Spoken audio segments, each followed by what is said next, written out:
আজকে গিয়েছিলাম বাজার করতে। প্রচণ্ড বৃষ্টি ছিল আর রাস্তাতে অনেক জ্যাম ছিল। তারপর অনেক কষ্ট করে গেলাম বাজার করতে।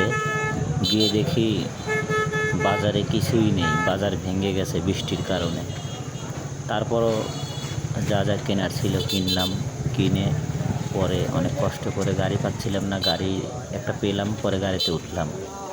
উঠে রওনা হলাম বাসার উদ্দেশ্যে।